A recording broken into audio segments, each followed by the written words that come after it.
Questions, Marty, or I've introduced for Me, Judith. Judith. I know that. What inspired the rap scroll? What the one that you did the tongue twister? What brought you about? That's part of this larger project I'm working on. That's called Civilian Border Patrol. That's about more or less the idea that that there's like a Mexican scourge invading this country is actually sort of an alibi that covers over the fact that we send all of our agricultural products south, which actually sort of harms farm economies and forces laborers to come here to work. And so that was sort of about like enacting a kind of borderlessness and a little bit talking about the politics of food, but that's like more in a little clearer in other parts of the world. That part is more like kind of just for fun. But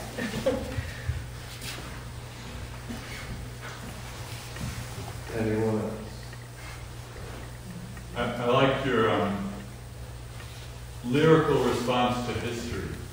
That was just a great way beyond just memorizing dates and places and things like that. Were there people that inspired you to do that type of poetry? Well, I guess one of my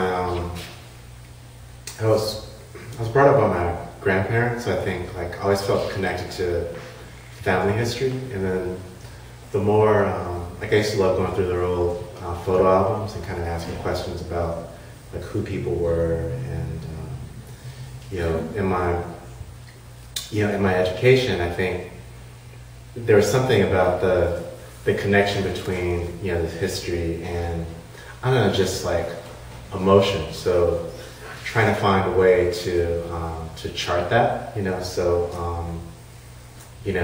think it's not just kind of like, I love to think about what happened, but I feel like we're, like Faulkner's, famous quote about like, the past isn't even past, right? Like we're constantly living things and we're constantly, connected to things. And, I think there's something about, if I say like something horrible happened 20 years ago, you'll tune it out. I think that's the way we are. It's like, oh yeah, that's the past. Like that's not gonna help me, pay my rent. That's not gonna help me put food on the table. Right? But there's something about the way we carry these memories emotionally, like who we are, that we're constantly rejecting. So I think there's something about trying to write a lyrical history that helps to communicate that in a different way.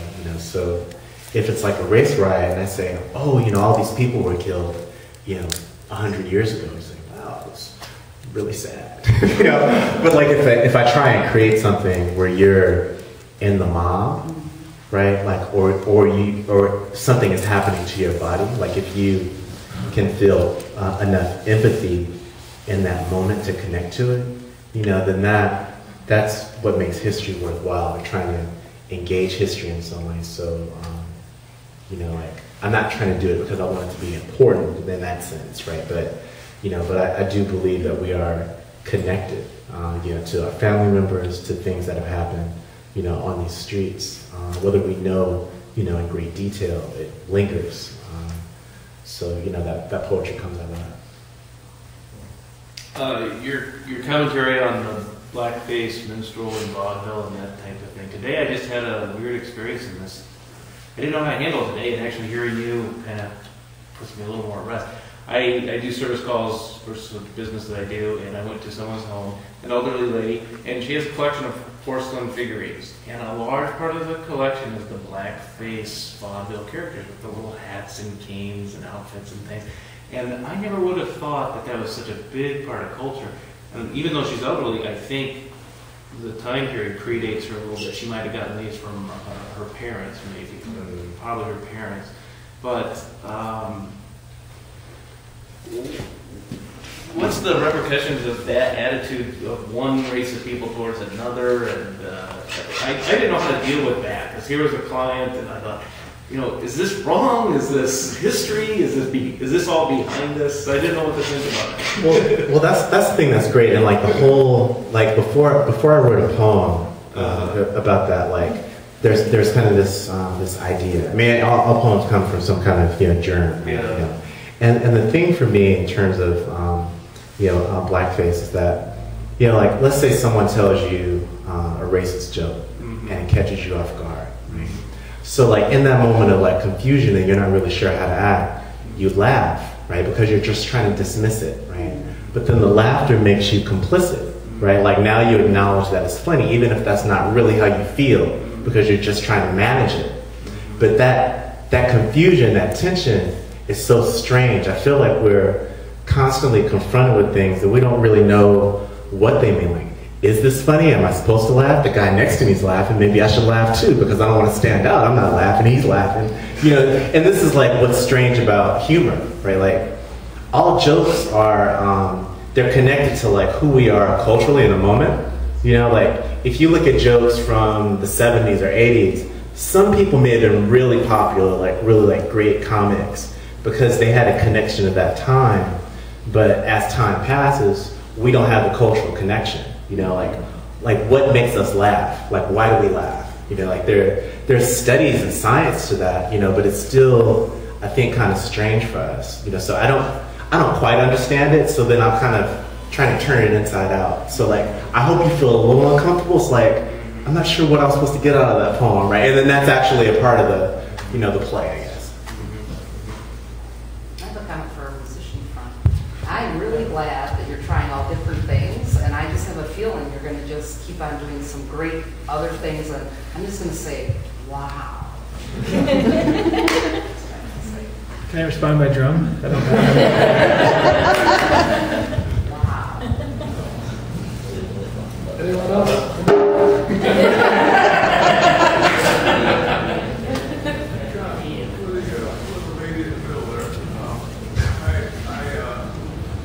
I thoroughly enjoyed your halting first poem because I got quite a bit out of it. But when you started speeding up, you left me.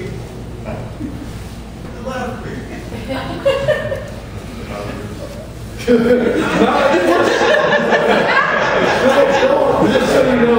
Noted. Thank you. We love it. Thank you. Moving on. I'm just wondering about the Joe Louis poem. What was up with the Joe Louis poem? Do you have like? Is that the pretty boy? Oh, Yes. I had this. That poem was dedicated to one of my old professors, Angela Jackson, who's actually Chicago born and raised. And I was in a workshop, and it's one of those like kind of community things. Like we're in school trying to be like sophisticated, trying to learn about poetry. And one day she kind of walks up and she says, like, people really don't use the word motherfucker as much as they used to.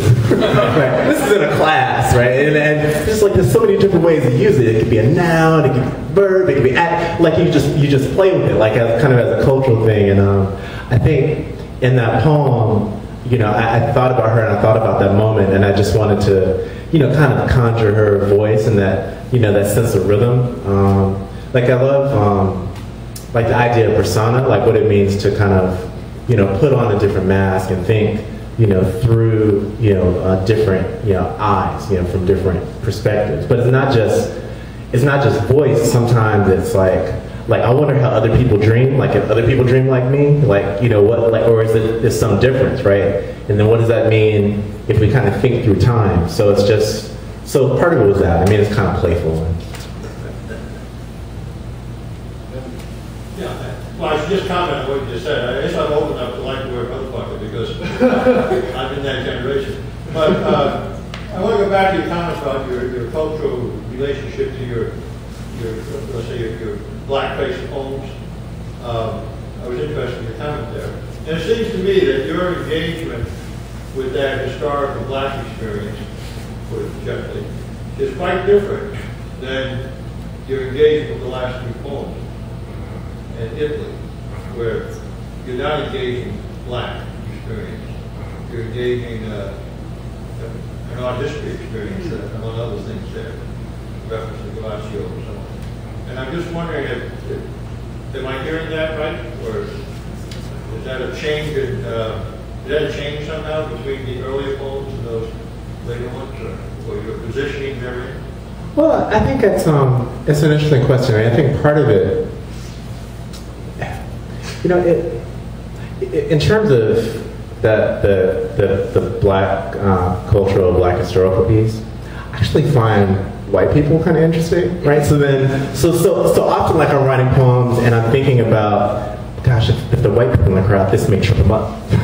Like, if I say, cool, how are you going to feel about that? Like, what's going to happen? I mean, is there a little tickle somewhere? It's like, oh, did he say what I thought he said? And so I think there's something about that, the Italy poems where, like, I'm thinking about, and I'm always thinking about, like, an emotional response, so then, foolishness, or like the reference to Craig Arnold, is a poet who died about 2 years ago doing research on volcanoes, and disappeared in Japan. And I think that the reference, the first Italy poem, in reference to Caravaggio, is that same idea, this idea of contrition, or like what does it mean to communicate certain human emotions. So there are ways in which I think I still see race connected to that, but I think we're constantly trying to negotiate like who we are. So then race is like the easy thing. It's like, hey, I'm a black man. Hey, you get, but when we get past that, and I come from spaces where they were not integrated at all. I grew up in Compton. I thought like the middle class Mexicans were white because I just didn't see white people, right? So that was like as close as I got. I went to a historically black college. DC on the weekend is like a black planet. Like there's no way to find white people anywhere. So, because of that, I began to understand something about, the plurality within sameness. That like we're so different. That like to have this conversation about race as if it's like so easy to say, well, black people like this and white people like that seems kind of simple. So I think I'm constantly playing with that and just thinking about not people as people, because even that gets kind of caught up in something else. It's like, oh, he's post-race, or it's not that. It's just trying to understand ways to manipulate the things that we think are really easy. So, yeah. How many more questions do we have? Good? I got one. Just one more. I love to take you to get your beats and whatnot usually. I know you, well, I don't think you would just hear it all at one time, so do you usually start something, then you start playing with it and you figure it out, or do you like hear it and then you just do it? I get my ideas from a lot of different places. In Chicago, we have a really amazing folk school called the Old Town School of Folk Music, and I studied djembe there for 6 months, and basically that entire rhythm is stolen from stuff we did in class. Not stolen, I guess that's the way it works. These are historic rhythms that you just adapt them for a new use. Probably wasn't the original intention of that beat, but works for me. All right. I'm gonna say.